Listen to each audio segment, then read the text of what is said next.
I bet you weren't expecting this video right after I did one on objective morality, did ya? Now, for the record, I'm not saying that everyone should engage in duels. I'm saying that we should just simply bring it back as a viable option for people. Because one thing I've learned from my short time on this earth is that you can't fix stupid. And yes, this drawing that I'm doing on the screen in front of you is from the last place I lived at. I do have a little cache of clips for situations like this where I don't have a full video ready to go yet.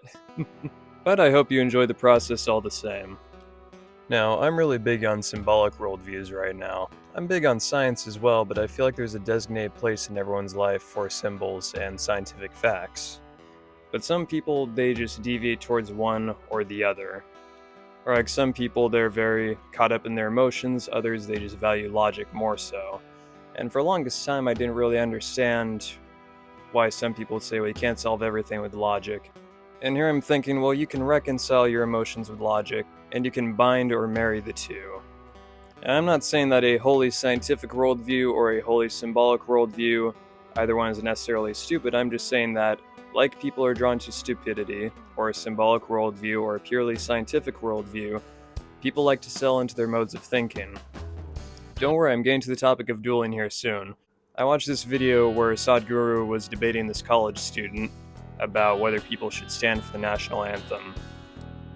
And one of the points that he made is that we should force people to stand for the national anthem. This is for India, by the way, not worldwide, but we should force people to stand for the national anthem until everyone is on the same page, because a lot of the villages and castes in India don't even really recognize India. They're more focused on their individual villages or castes.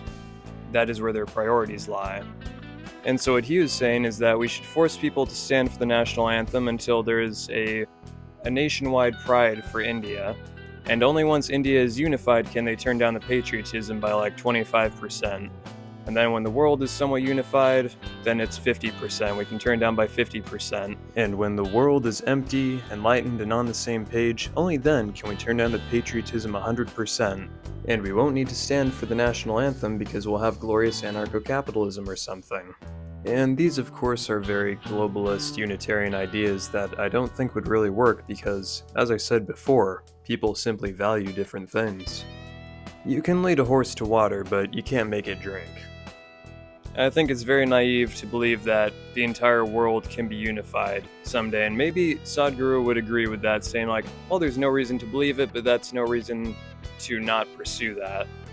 But we as humans have evolved and adapted for smaller communities, villages, tribes, or small nations, that sort of thing. That's why smaller countries tend to do better and are much more unified than, say, the US.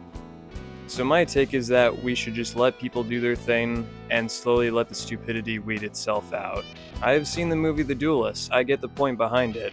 I get that dueling is a very barbaric practice, but some people require a period of stupidity in their lives.